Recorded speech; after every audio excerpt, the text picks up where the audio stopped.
ஸ்தோத்திரம். புதிய ஆண்டிலே முதல் சண்டே. ஆமென். முதல் சண்டே கர்த்தர் உங்களை 2024 25 கொண்டு வந்ததுக்காக கர்த்தரை கரங்களை தட்டி ஒரு நன்றி சொல்லி இன்னைக்கு முதல் ஆராதனையாக இருக்கிறபடினால கர்த்தர் உங்களை 2024 நடத்தினார், 2025 கொண்டு வந்திருக்கிறார். இந்த 5 நாட்களில் கர்த்தர் ஏதாவது அற்புதம் செஞ்சார்? அவங்களுக்கு இந்த 5 நாட்களில் கர்த்தர் ஏதாவது அற்புதம் செஞ்சிருக்கிறாரா? செய்தாரா? செஞ்சாரா? என்ன செஞ்சாரு? சாட்சியை சொல்லி நீங்க.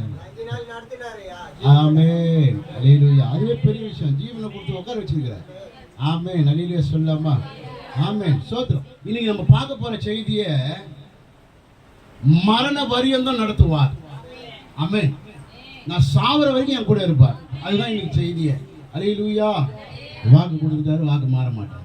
அல்லேலூயா. ஆமென். ஸ்தோத்திரம். என்னுடைய செய்தியினுடைய தலைப்பு பரியந்தம் என்னை நடத்துவார். ஆமாம். எடுத்தவர்கள் வாசிப்போம். கடைசி ஆகமம், அதாவது விசேஷமான ஒரு புத்தகம், வெளிப்படுத்தின புத்தகம் 2ஆம் அதிகாரம் 10வது வசனத்தை நம்ம எடுத்துக்கொள்வோம். நீ படப்போகிற பாடுகளை குறித்து எவ்வளவும் பயப்படாதே. நீ படப்போகிற பாடுகளை குறித்து எவ்வளவும் பயப்படாதே. இதோ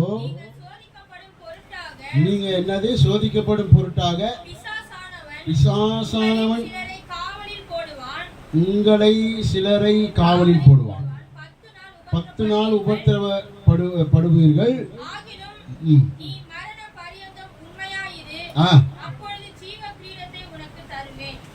வசனம் புரிஞ்சவங்க கையை தட்டலாம்.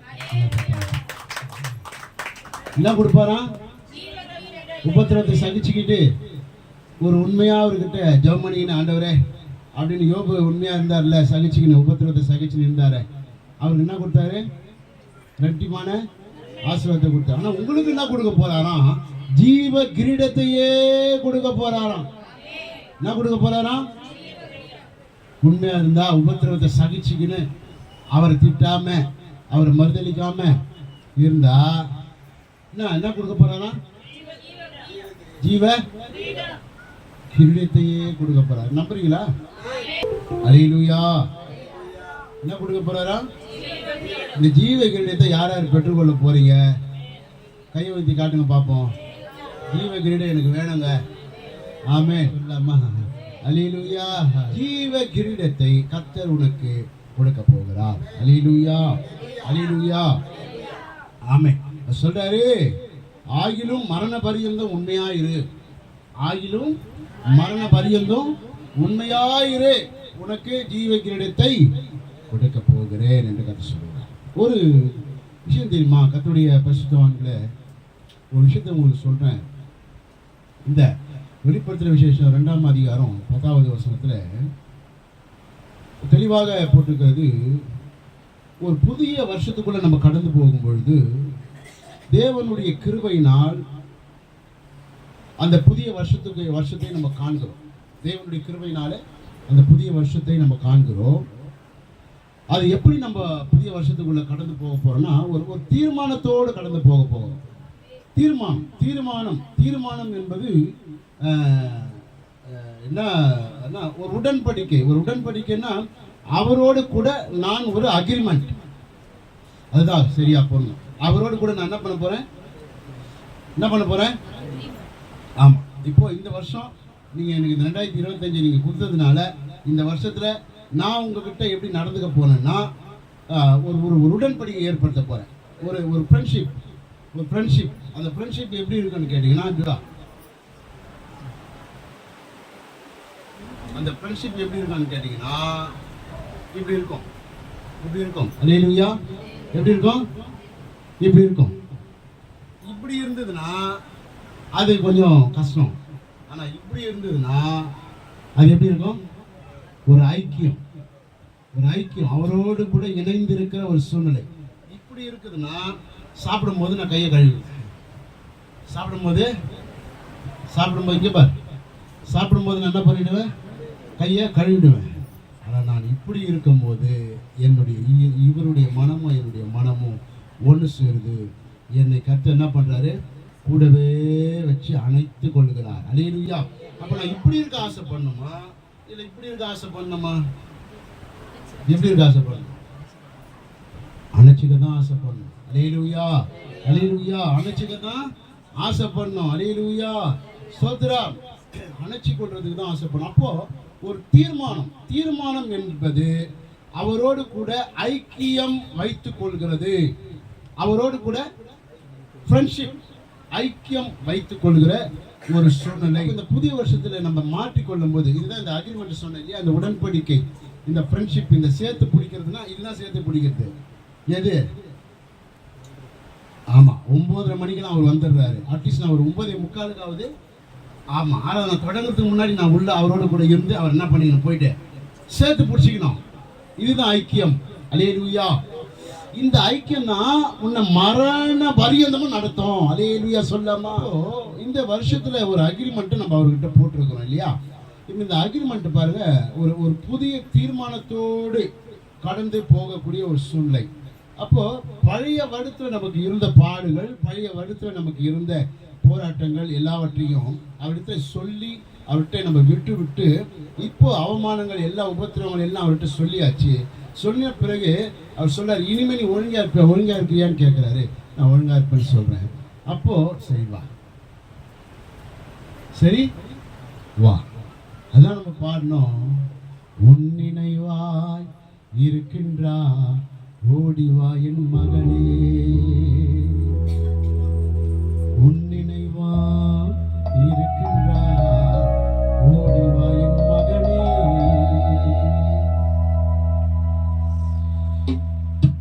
இதுதான் அவருடைய தீர்மானம். அல்லேலூயா. சோ மரண பரியந்தம் சாவு எந்த நேரத்தில் எப்போ யாருக்கு வரும்னு சொல்ல முடியாது. சாவு எந்த நேரத்தில் எப்போ வரும், ஏது வரும், உட்காந்து பேசிக்கிட்டே இருப்போம், டப்புன்னு அப்படியே சாஞ்சிருவோம். கேட்டால் ஹார்ட் அட்டாக்னு சொல்லுவோம். அல்லேலூயா. வண்டியில் போயின்னு இருப்போம், ஏதாவது ஒரு கண்டு ஸ்கிட் ஆகும், வண்டியோடு சாயும், டக்குன்னு போயிடும். அல்லேலூயா. ஆமாம். அப்போது நடந்து போயின்னு இருப்போம், டக்குன்னு கேர் ஆகும், உட்காருவோம், அப்படியே சாஞ்சிருவோம். ஆமாம். எந்த நேரத்தில் எப்படி வரும்னு சொல்ல முடியாது. சாவு ஒரு மனுஷனுக்கு எப்படி வரும்னு சொல்ல முடியாது. அப்போ இந்த சாவில் இருந்து நம்ம மீட்டு எடுக்கிறவர் யாருன்னா ஆண்டவர் ஆகிய இயேசு கிறிஸ்து சொல்றார், மரண பரியந்தமும் உன்னை தாங்கி ஏந்தி சுமந்து எல்லாவற்றுக்கும் தப்புவித்து உன்னை நடத்துகிற, உன்னை நடத்த போகிற, உன்னை நடத்தி கொண்டிருக்கிற தேவாதி தேவன் நான் தான் சொல்றார். அல்லேலூயா, அல்லேலூயா. சோ அவருடைய கிருபையை நான் பெற்றுக்கொள்ளணும் அப்படின்னா மரண பரியந்தமும் நான் உண்மையா இருக்கணும். மரண பரியந்தமும் வரலையே எப்படி இருக்கணும்? அப்புறம் அவர் சொல்றாரு, நீங்கள் மரண பரியந்தம் தேவனுக்கு உண்மையா இருக்க தீர்மானம் பண்ணுங்கள். இந்த வருடம் உங்களுக்கு எப்படி இருக்குமா? ஆசீர்வாதமாக மாறும் என்று சொல்கிறார். அல்லேலூயா. அதுதான் அந்த வசனம் சொல்லுது, மரண பரியந்தமும் தேவனுக்கு உண்மையா இருக்க நீங்கள் ஆசைப்படுங்கள், இந்த வருஷம் உங்களுக்கு ஆசீர்வாதமாக மாறும் என்று கர்த்தர் சொல்லுகிறார். அல்லேலூயா சொல்லாமா? அல்லேலூயா. கர்த்தர் நல்லவர். பிலிப்பியருக்கு எழுதின புஸ்தகம் 2வது காரியத்தை நான் சொல்லுகிறேன். மரண பரியந்தம் தேவனுக்கு கீழ்ப்படிந்து நடக்க வேண்டும். முதல்ல மரண பரியந்தம் உன்னை நடத்துவார். இப்போ 2வது பாயிண்ட், மரண பரியந்தம் தேவனுக்கு கீழ்ப்படிந்து நடக்க வேண்டும். பிலிப்பியர் 2:8 வாசிங்க. அவர் மனுஷ ரூபமாய் காணப்பட்டு. எப்படி காணப்பட்டாரு? மனுஷ ரூபமாய் காணப்பட்டு. கடவுளே நேர்ல இருந்து வந்து கடவுளாவே நமக்கு தெரிஞ்சாரா? எப்படி வந்தாரு? மேல இருந்து மனுஷனாய் பிறந்தார், மனுஷனாய் வளர்ந்தார், மனுஷனோடு வாழ்ந்தார், மனுஷ ரூபமாய் காணப்பட்டு மரண பரியந்தம், அதாவது சிலுவையின் மரண பரியந்தம் கீழ்ப்படிந்தவராகி. எப்படி தாழ்த்தினாரு? தம்மை தாமே சிலுவையில தாழ்த்தி.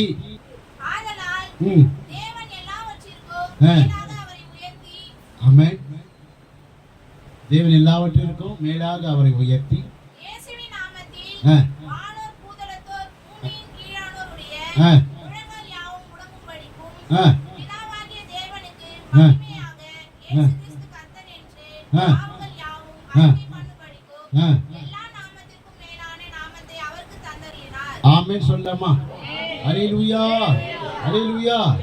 அவர் மனுஷ ரூபமாய் காணப்பட்டு மரண பரியந்தம், அதாவது சிலுவையின் மரண பரியந்தமும் கீழ்ப்படிந்தவராகி தம்மை தாமே தாழ்த்தினார். அல்லேலூயா. இயேசு கிறிஸ்து எப்படி இறந்தாரு அப்படின்னா நீங்க என்ன சொல்லுவீங்க? இயேசு கிறிஸ்து எப்படி மரிச்சாருன்னா நீங்க உங்களுக்கு உடனே என்ன ஞாபகம் வரும்? சிலுவை தான் ஞாபகம் வரும். இப்ப இந்த சிலுவையில மறைக்கிறதுக்காக இயேசு பிறந்தாரா, இல்ல இயேசு கிறிஸ்து மறிக்கணுன்றதுக்காக சிலுவை கண்டுபிடிக்கப்பட்டதா? சிலுவையில மறைக்கணுன்றதுக்கு இயேசு கிறிஸ்து பிறந்தாரா, இல்ல இயேசு கிறிஸ்து மறிக்கணுன்றதுக்காக சிலுவை செஞ்சாங்களா?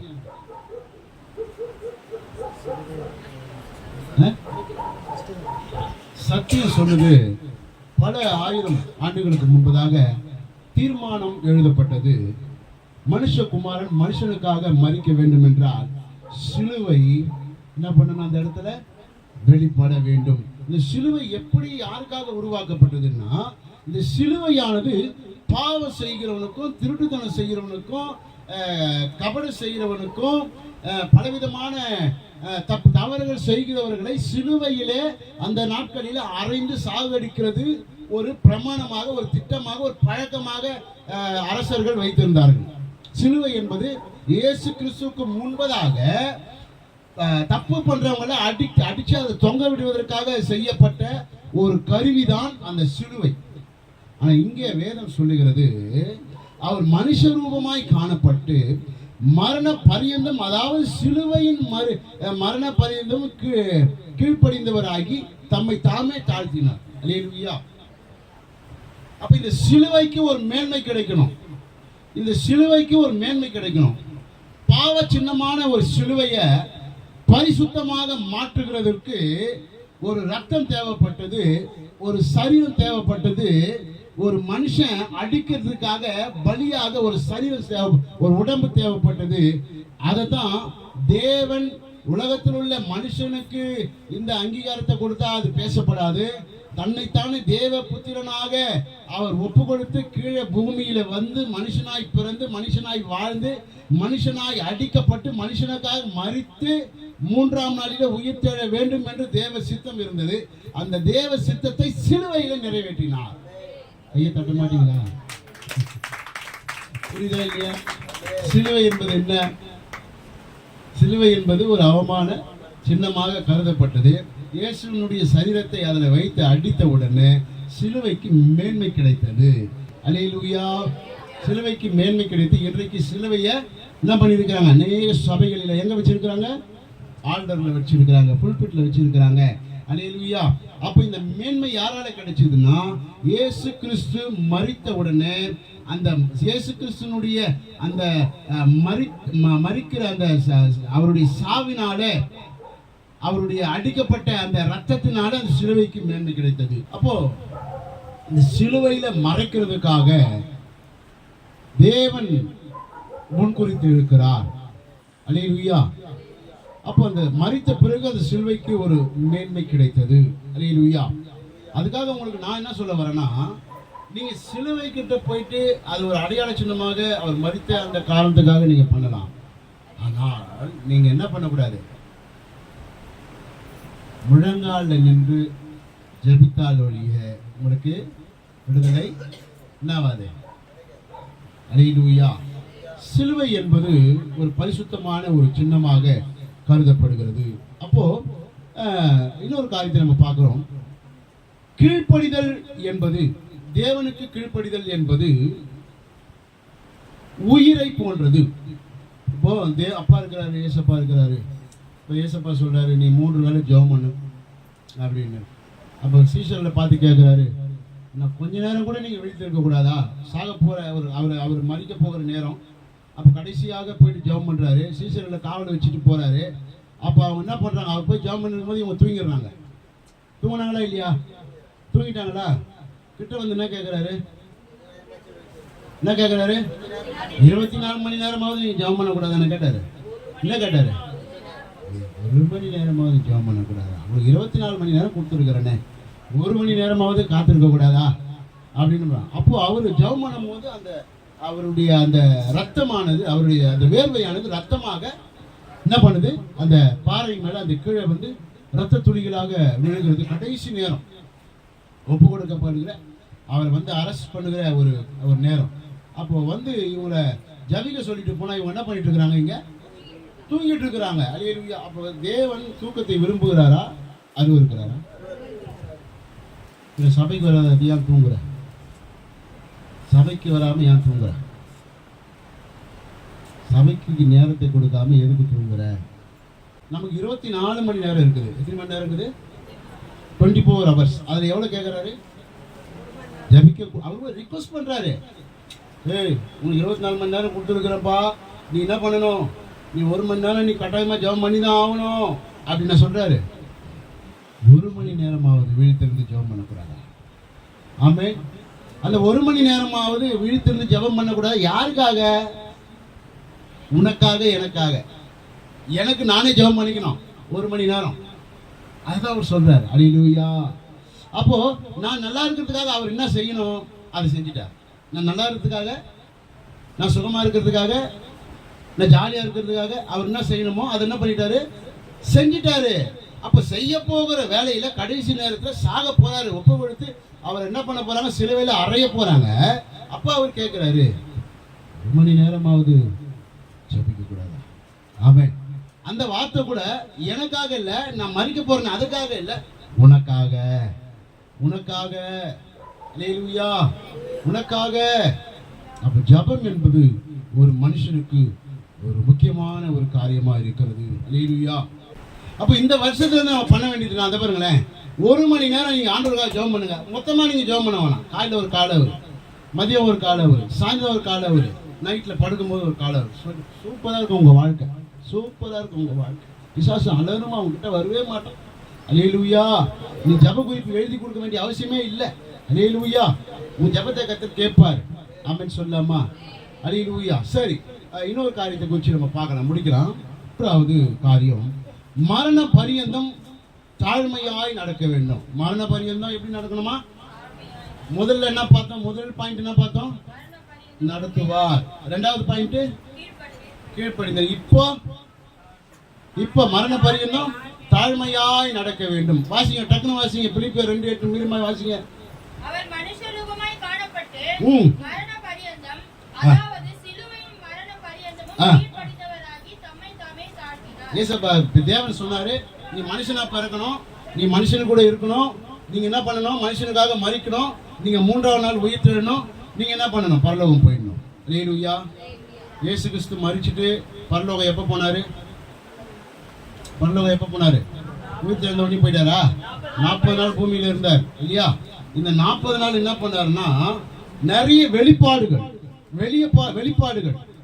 அந்த 40 நாள் இருக்கும் போது தான் வெளிப்பாடுகள் கர்த்தர் அவர் கொடுத்து, அந்த அப்பதான் கேட்கிறாங்க, நீங்க வரும்போது என்ன சம்பவிக்கும் அப்படின்னு கேட்டா யோவானுக்கு சொல்றாரு, இப்படிலாம் சம்பவிக்கும், பூமி அதிர்ச்சிகள் உண்டாகும், கொள்ளை நோய்கள் உண்டாகும், நாட்டுக்கு நாடு யுத்தங்கள் பெருகும், விபச்சார வேசித்தனங்கள் பெருகும், நிறைய காரியங்களை வெளிப்படுத்துறாரு. அல்லேலூயா. ஆமென். அப்ப இதெல்லாம் நடந்து இருக்குதுன்னா அப்ப வரப்போறாருன்னு அர்த்தம். அல்லேலூயா. அல்லேலூயா. அப்ப புதிய வருஷத்துல நான் ஆசீர்வாதத்தை பெற வேண்டுமானால் நான் எப்படி இருக்கணும் அப்படின்னு கேட்டேன்னா, இந்த வருஷம் நான் எப்படி இருக்கணும்? இந்த வருஷம் நான் எப்படி இருக்கணும்? தாழ்மையாக இருக்க வேண்டும். லாஸ்ட் 4வது பாயிண்ட், மரண பரியந்தம் தேவ பலத்தினால் உறுதியாக இருக்க வேண்டும்.